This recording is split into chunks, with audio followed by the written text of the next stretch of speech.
Il y a un moment dans la vie d'Alan Watts qui a tout changé. 1965.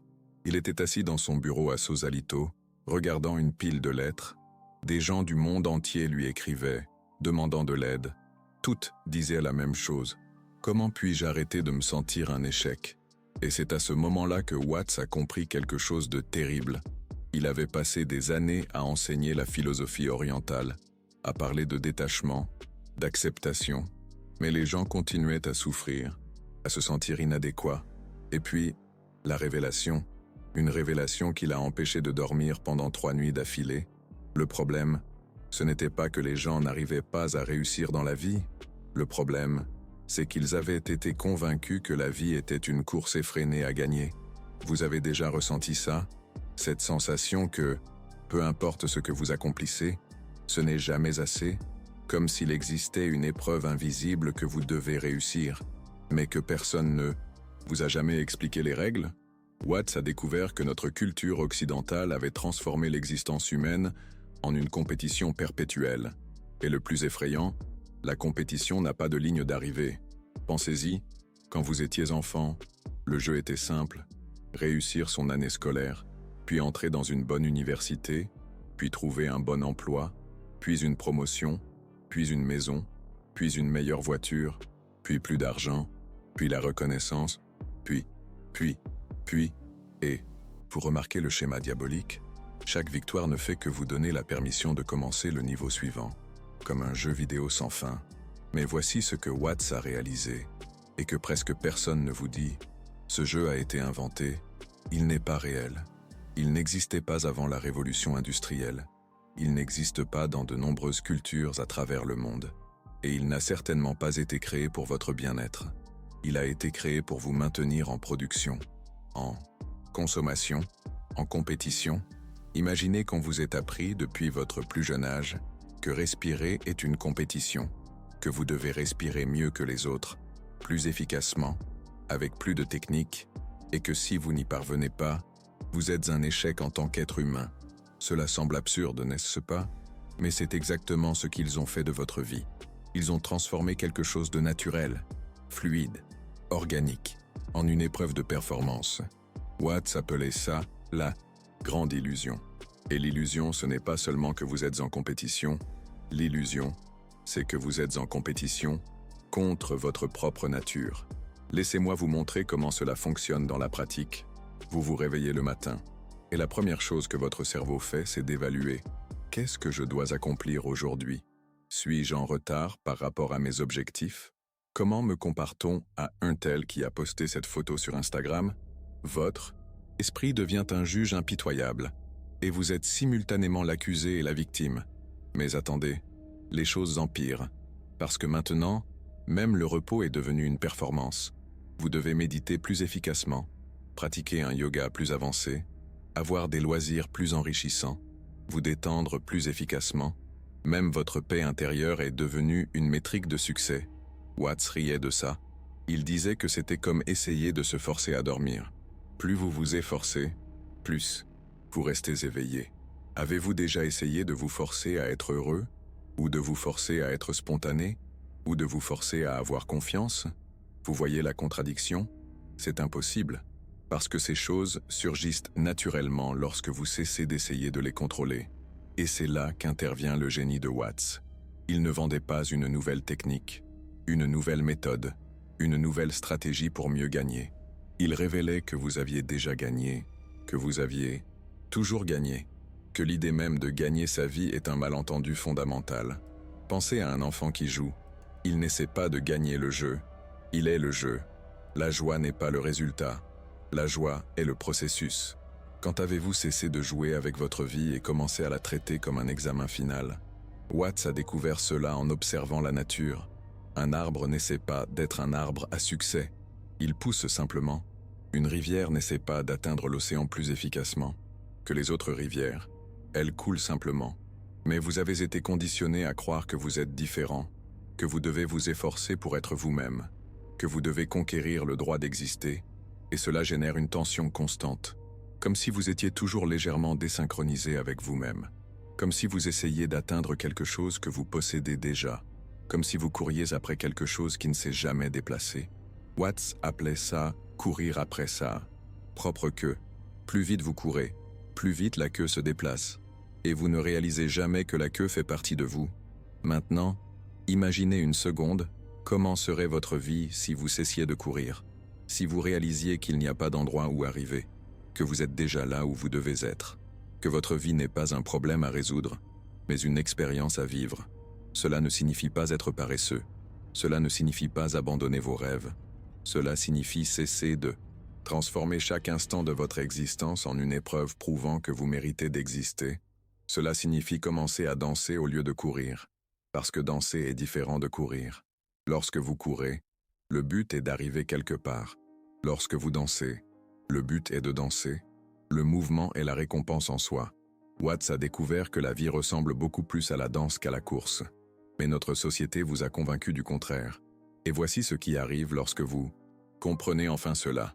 Lorsque vous cessez de traiter votre vie comme une épreuve, lorsque vous cessez de vous mesurer constamment, lorsque vous cessez de transformer chaque expérience en une opportunité de développement personnel, vous commencez à percevoir quelque chose d'extraordinaire. Vous avez toujours été suffisant. Vous avez toujours eu tout ce dont vous aviez besoin.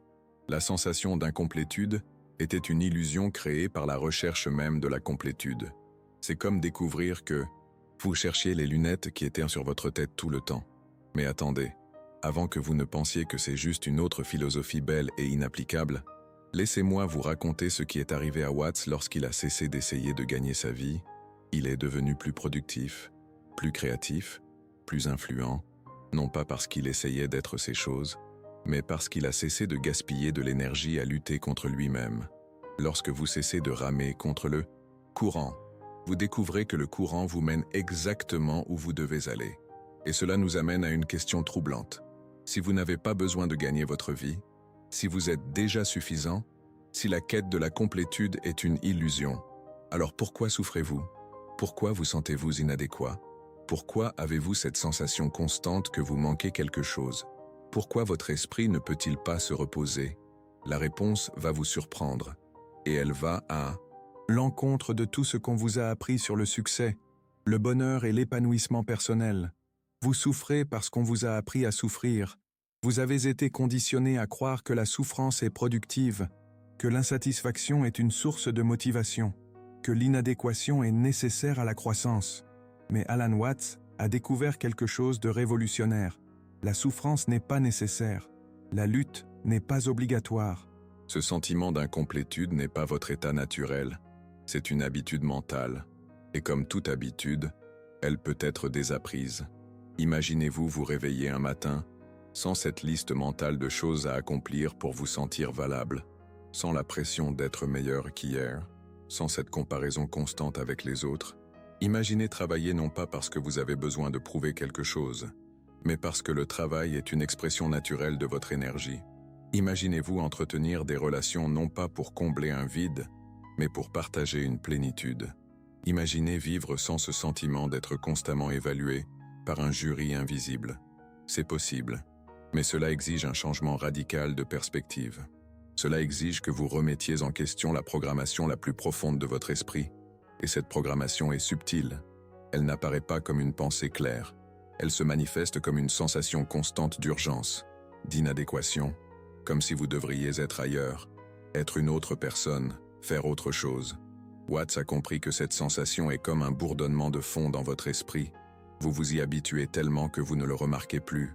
Mais il est toujours là, créant de la tension, créant de l'anxiété, créant ce sentiment que quelque chose ne va pas, même lorsque tout va bien. Et ce bourdonnement a un message précis. Vous n'êtes pas encore assez bien. Mais si vous vous efforcez davantage, peut-être qu'un jour vous le serez. Ce message est addictif, car il offre à la fois l'espoir et le désespoir. L'espoir que l'adéquation est possible, le désespoir de ne pas y être encore arrivé. Et vous vivez dans le futur, toujours dans le futur. Quand j'aurai réussi ceci, alors je serai bien. Quand j'aurai résolu cela, alors je pourrai me détendre. Quand je serai devenu cette personne, alors je pourrai m'accepter. Mais le futur n'arrive jamais, car lorsque vous atteignez ce que vous vouliez, votre esprit a déjà créé un nouvel endroit où vous devriez aller.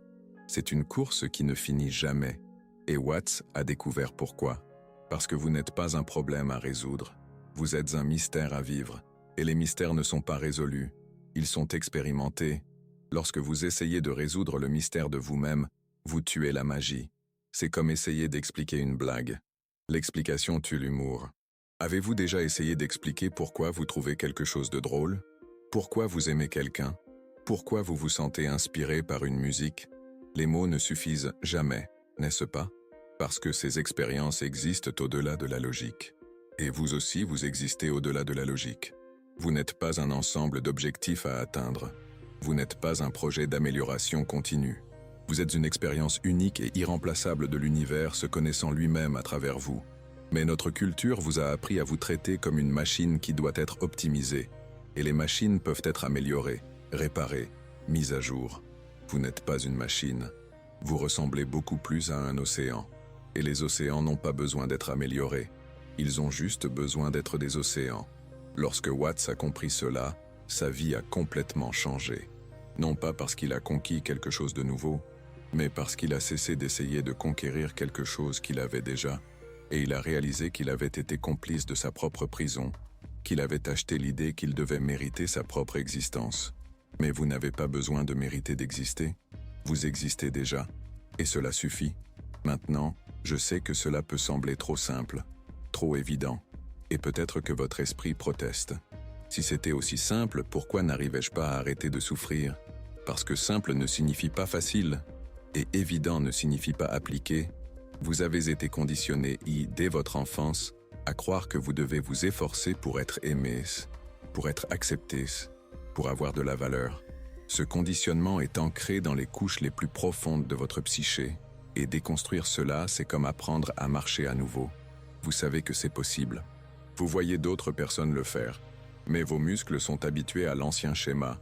L'ancien schéma, c'est l'effort, le contrôle, la résistance. Le nouveau schéma, c'est la fluidité, l'acceptation, la danse.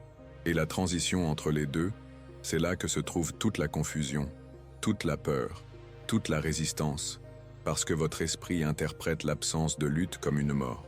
Il a été programmé pour croire que si vous cessez de vous efforcer, vous allez stagner, vous allez devenir une personne complaisante, vous allez perdre votre avantage compétitif. Mais Watts a découvert exactement le contraire. Lorsque vous cessez de gaspiller de l'énergie à lutter contre ce qui est, vous avez beaucoup plus d'énergie pour créer ce qui peut être. Lorsque vous cessez de ramer contre le courant, vous pouvez utiliser la force de l'eau pour aller beaucoup plus loin. Et cela nous amène au paradoxe central de tout ce que Watts a enseigné. Pour réussir dans la vie, vous devez cesser d'essayer de réussir dans la vie. Pour être heureux, vous devez cesser de poursuivre le bonheur. Pour trouver la paix, vous devez cesser de chercher la paix. Parce que ces choses ne sont pas des objets que vous pouvez posséder. Ce sont des états que vous pouvez être. Et vous ne pouvez pas être quelque chose en vous forçant à l'être.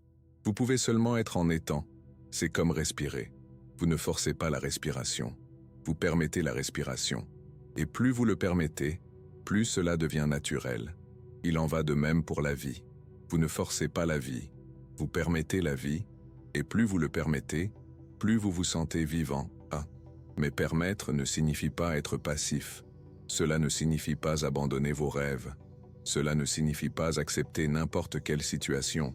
Permettre signifie cesser de lutter contre la réalité et commencer à danser avec elle. Et danser exige de la sensibilité, exige de la présence, exige que vous sentiez le rythme au lieu d'imposer votre propre tempo. Lorsque vous dansez avec la vie au lieu de lutter contre elle, des choses extraordinaires commencent à arriver. Des opportunités apparaissent, les bonnes personnes émergent, les idées fleurissent naturellement, non pas parce que vous essayez de faire en sorte que ces choses se produisent, mais parce que vous avez cessé de les empêcher de se produire. Et la chose la plus belle, vous découvrez que vous avez toujours eu tout ce dont vous aviez besoin, que le sentiment de manque était une illusion créée par la recherche même du remplissage. C'est comme se rendre compte que vous mouriez de soif alors que vous nagiez dans l'océan. Maintenant, arrêtez-vous un instant. Fermez les yeux si vous êtes dans un endroit sûr. Sentez le poids de votre corps sur la chaise. Sentez l'air entrer et sortir de vos poumons. Rendez-vous compte qu'en ce moment précis, vous n'êtes en compétition avec personne. Vous êtes simplement en train d'exister. Et cela suffit, parce que ce que je vais vous montrer maintenant va défier tout ce que vous croyez savoir sur la façon de vivre une vie pleine.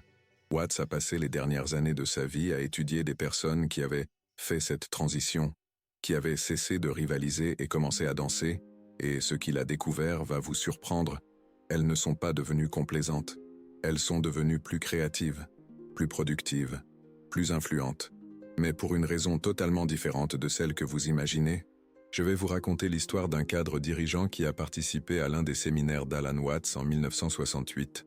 Appelons-le Robert. Robert était le gagnant type, PDG d'une entreprise de technologie, maison à Beverly Hills, voiture de luxe, compte en banque qui faisait se sentir inadéquat d'autres hommes de son âge. Mais Robert avait un problème. Il ne parvenait pas à dormir. Il ne parvenait pas à se détendre. Même en vacances, son esprit était constamment en activité, toujours en train de planifier le prochain mouvement, toujours en train de se comparer à ses concurrents. Et il est venu voir Alan Watts avec une question précise. Comment puis-je me détendre sans perdre mon avantage concurrentiel?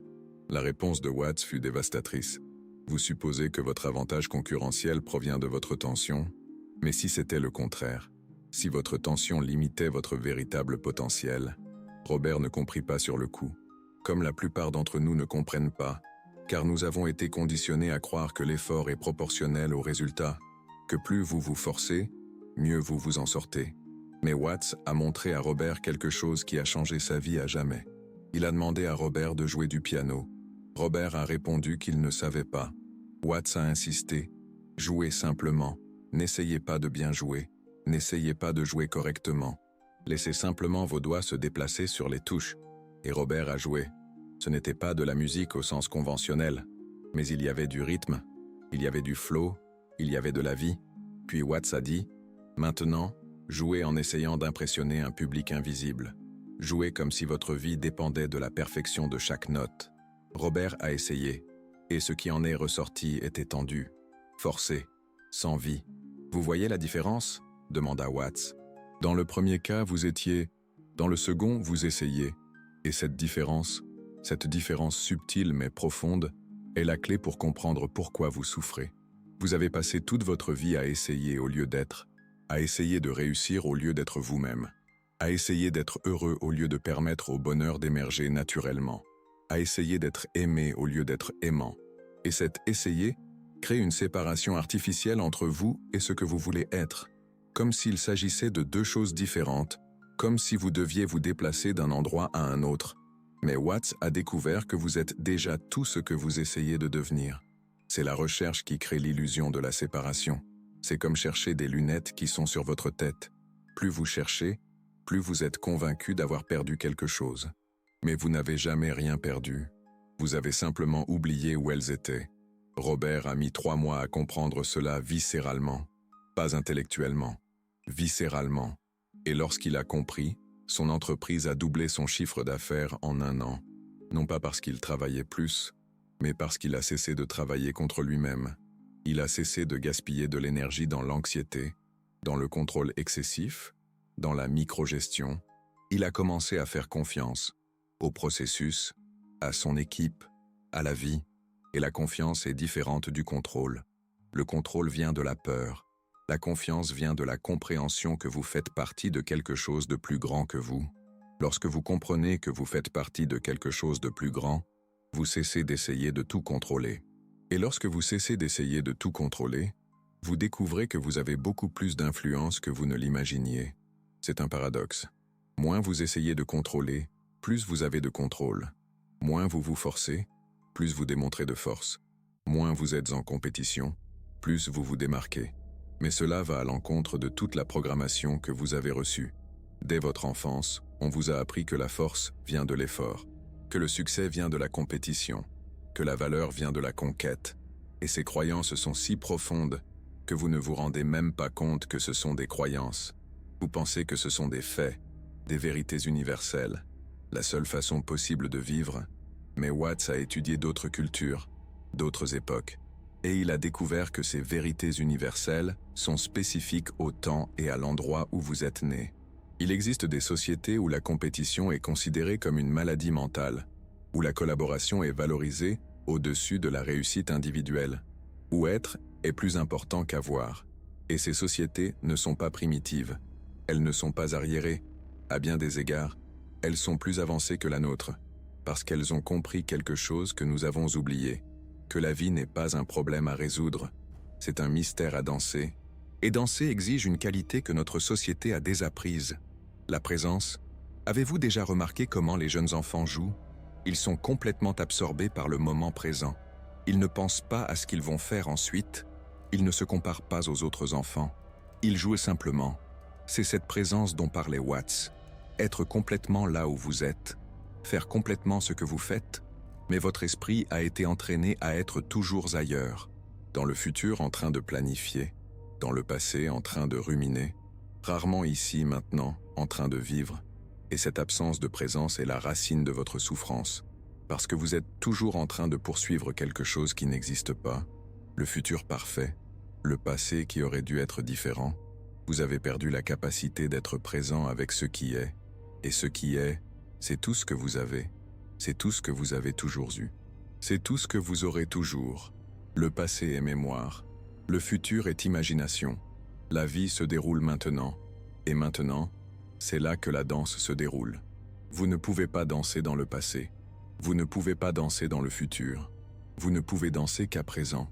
Mais comment revenir à l'instant présent lorsque votre esprit est accro au fait d'être ailleurs? Watts a développé une technique simple mais révolutionnaire. Il l'appelait le jeu de l'observation. Cela fonctionne comme ceci. Au lieu d'essayer d'arrêter vos pensées, vous les observez simplement. Comme si vous étiez un spectateur regardant un film dans votre esprit. Vous vous rendez compte que vous avez des pensées, mais que vous n'êtes pas vos pensées. Vous avez des émotions, mais vous n'êtes pas vos émotions. Vous avez des sensations, mais vous n'êtes pas vos sensations. Vous êtes l'observateur, l'espace où tout cela se produit. Et lorsque vous vous identifiez comme l'observateur au lieu de vous identifier avec l'observé, quelque chose de magique se produit. Vous gagnez de la distance, de la perspective, de la liberté. Vous vous rendez compte que la plupart de vos pensées sont répétitives, inutiles, automatiques. Vous vous rendez compte que la plupart de vos émotions sont des réactions à des pensées sur des choses qui ne se produisent pas maintenant.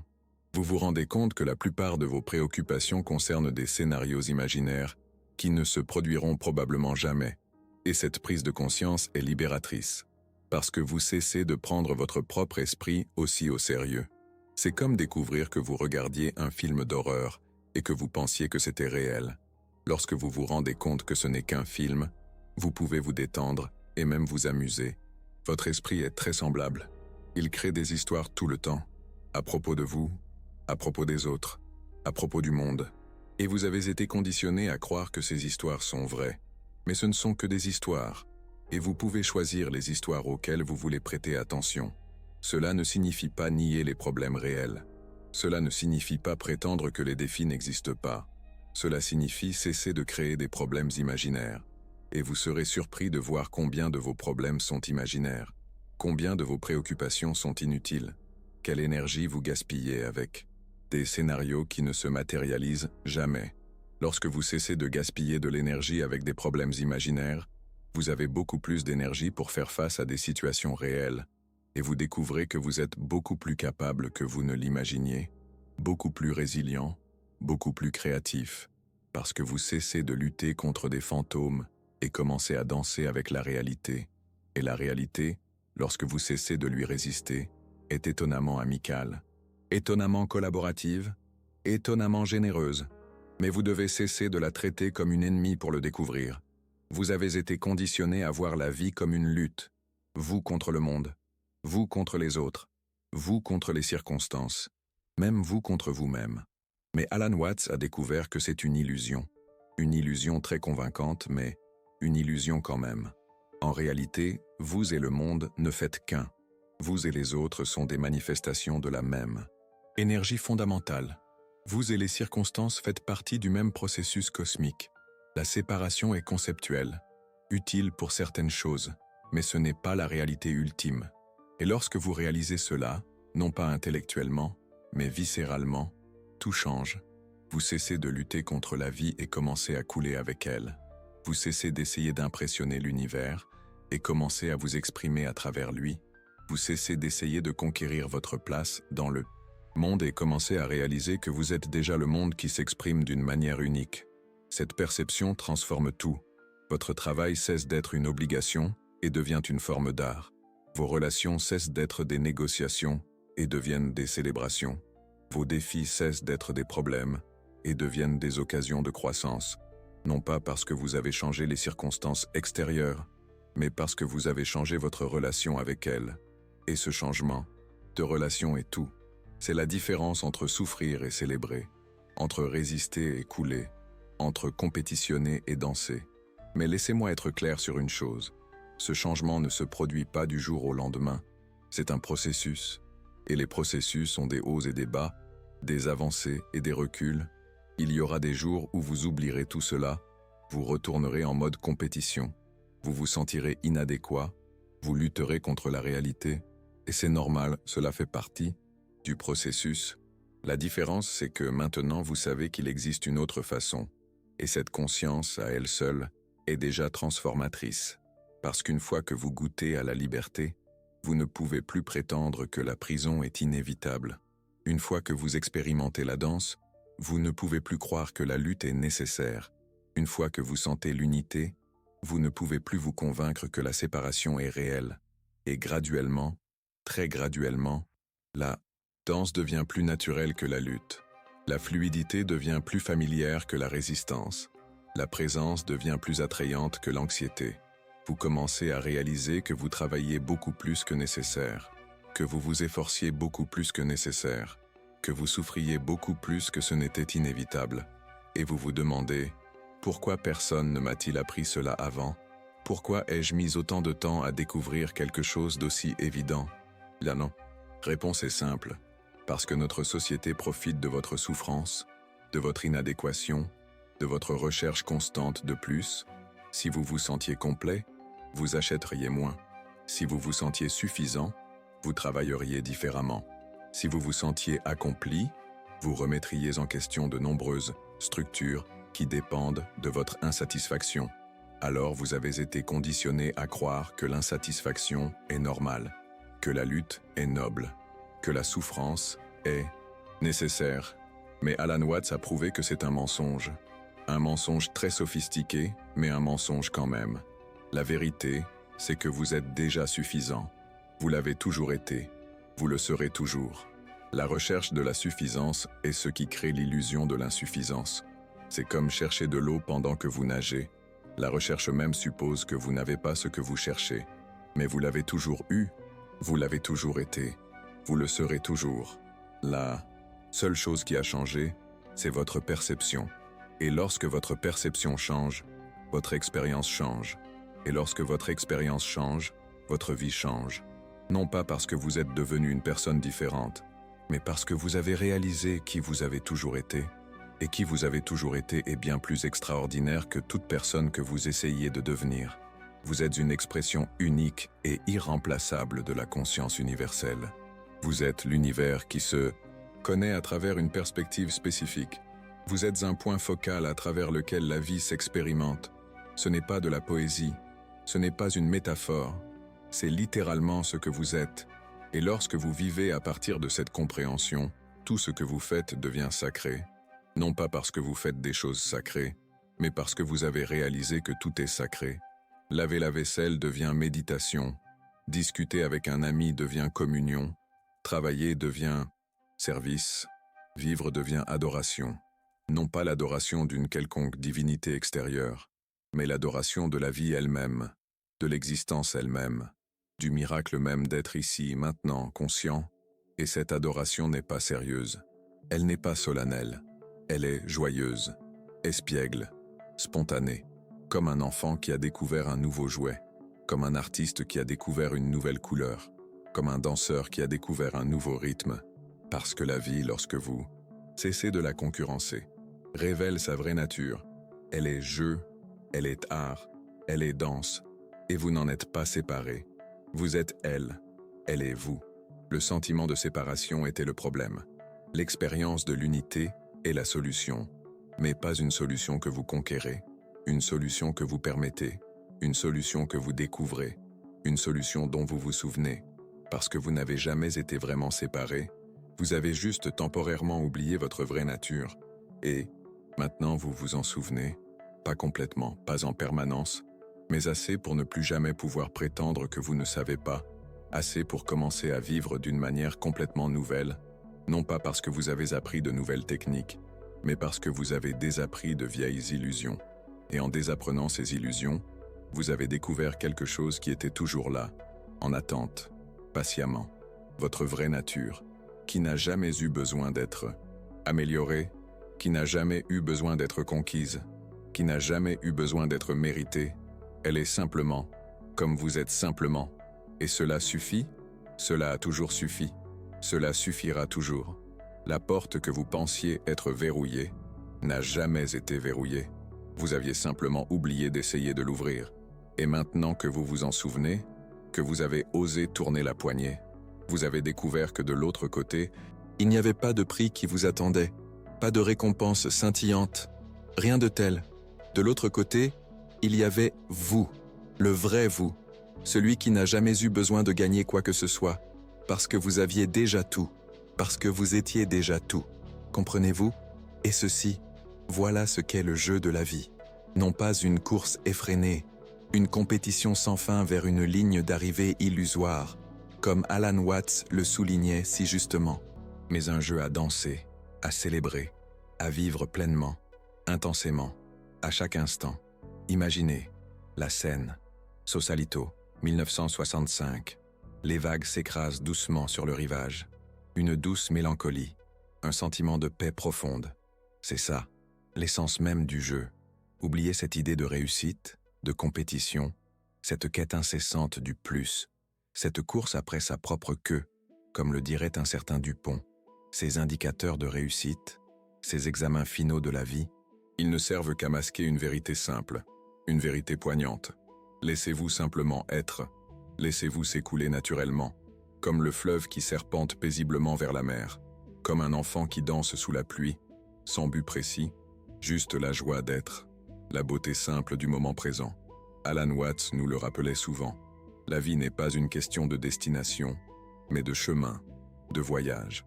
Un voyage intérieur, une exploration de soi, un dépassement constant des illusions qui nous entourent, des illusions que nous créons nous-mêmes. Alors, accueillez cette vérité, avec humilité, avec douceur et avec gratitude. Bienvenue à la maison, à votre maison, l'espace infini de votre propre être,